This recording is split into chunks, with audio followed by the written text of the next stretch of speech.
Bonjour, voici une correction de l'exercice sur le coût de production. Donc cet exercice qui avait l'air de rien était en fait un joli casse-tête. Je félicite les élèves et parfois les parents qui sont allés jusqu'au bout de l'exercice. Donc première question, on nous demande combien de pièces on peut faire dans la plaque dans le cas de la solution 1. Donc là ici on peut voir que dans la solution 1, en coupant les pièces horizontalement, on peut faire 10 pièces. Vous le voyez ici à l'écran. Question B, dessiner sur une feuille la solution 2. Il s'agit de la même plaque que dans la solution 1. Il faut relever donc le nombre de pièces qu'on peut faire si on commence à découper dans la plaque les pièces verticalement.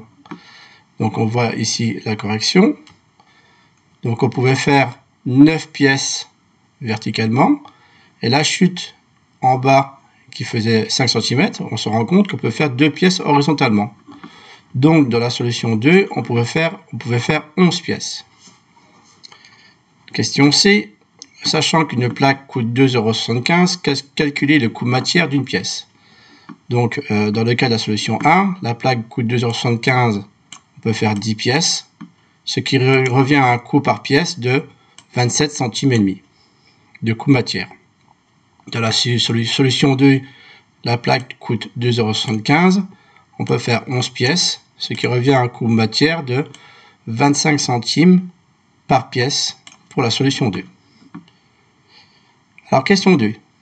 D. Sachant que la solution 1 nécessite 11 coups de cisaille minimum, alors je vais vous l'expliquer ici. Alors, en fait, il faut découper le plus de pièces en même temps à la fois. Alors, premier coup de cisaille, il n'a pas le choix, il faut couper ici. Donc, on enlève la chute. Ensuite, on va venir couper ici. Donc, deuxième coup de cisaille. Troisième coup de cisaille, on va venir couper ici. Et là, on va se retrouver avec ces deux ensembles. Cet ensemble-là et cet ensemble-là. Donc, pour séparer les pièces, on va avoir quatrième coup de cisaille ici, cinquième, sixième, septième coup de cisaille. Il va falloir séparer cet ensemble. Huitième coup de cisaille, neuvième coup de cisaille, dixième coup de cisaille, onzième coup de cisaille. Bon, pour débiter cette plaque en 11 pièces, en mettant une plaque à chaque fois dans la cisaille, il faut donc 11 coups de cisaille. Alors, pour la solution 2. Dessiner sur la solution 2 la méthode la plus efficace pour cisailler la plaque en un minimum de coups de cisaille. Numéroter les coups de cisaille sur votre feuille. Donc c'est ce qu'on voit, on voit ici la correction ici. Voilà, là dans la solution 2, il faut 12 coups de cisaille minimum. Donc un coup de cisaille de plus que dans la solution 1. Alors, sachant que le coût de cisaille a un coût machine et un coût de main-d'œuvre de 1 €, oui, parce qu'il faut bien, donc, pour fabriquer cette pièce, il faut donc de la matière, le coût de la plaque, mais en entreprise, il faut aussi prendre en considération le coût d'utilisation de la machine et le coût de l'opérateur qui va découper ces pièces. Donc là, j'ai simplifié le problème en disant que le coût machine et le coût de main-d'œuvre est de 1 €. Voilà. Pour un coup de cisaille. Donc chaque fois qu'une personne va donner un coup de cisaille sur la pièce, ça va coûter 1 € à l'entreprise. Donc en coût machine et en coût de main-d'œuvre. Calculer le coût de production d'une pièce dans la solution 1 et 2. Donc le coût de production, c'est donc le coût de la matière, le coût de la machine, plus le coût de la main-d'œuvre de la personne qui va découper les plaques. Donc dans la solution 1, donc une pièce coûtait 27 centimes et demi, auquel il faut ajouter 11 coups de cisaille à 1 € pour faire 10 pièces. Donc ça revient à un coût par pièce de 1,37 € et demi. Dans la solution 2, le coût d'une pièce était de 25 centimes, auquel il faut ajouter 12 coups de cisaille à 1 € pour faire 11 pièces. Ce qui revient à 1,34 € de coût de production pour la solution 2. Voilà. Donc, conclusion. Quelle solution est la plus avantageuse et pour quelle raison? Donc là, on peut voir que le coût de la solution 2, économiquement, c'est plus avantageux. Ça coûte 1,34 €.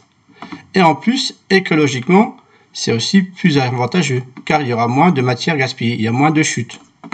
On va moins gaspiller de matière. En plus, parfois, en entreprise, cette matière elle va avoir un coût de recyclage. C'est-à-dire les chutes vont devoir être recyclées. Et parfois, c'est payant pour faire recycler des déchets. Donc la solution 2 était avantageuse économiquement et écologiquement. Le bonus. Donc trouver une solution 3 qui permet de faire 12 pièces dans une plaque. Alors là, ici, on voit la correction d'une élève, que je félicite. Donc on pouvait mettre en gros 6 pièces verticalement. Et on pouvait mettre 1, 2, 3, 4, 5, 6, 6 pièces horizontalement. Donc il était possible de faire 12 pièces dans la plaque. Cependant, on peut voir sur la correction de cet élève qu'il faut 14 coups de cisaille minimum pour débiter la plaque. Alors, est-ce que c'est avantageux? Là, la solution 3 est-elle avantageuse? Donc, le coût de production de la solution 3, ça va être 2,75 € le coût de la plaque, plus 14 coups de cisaille à 1 €, divisé par 12 pour faire 12 pièces. Donc, ça fait que le coût de la solution 2 est de 1,39 €. 1,39,6 centimes. 6. Donc on peut voir que cette solution elle va être avantageuse écologiquement parce qu'on aura moins de chutes, on aura moins de matière gaspillée. Cependant, cette solution 3 n'est pas avantageuse économiquement. C'est-à-dire que le coût de production est plus important. C'est pas avantageux économiquement, mais écologiquement, oui, c'est avantageux. Voilà. Donc c'est un exercice qui a un rapport avec le projet de robotique qu'on ne finira malheureusement pas.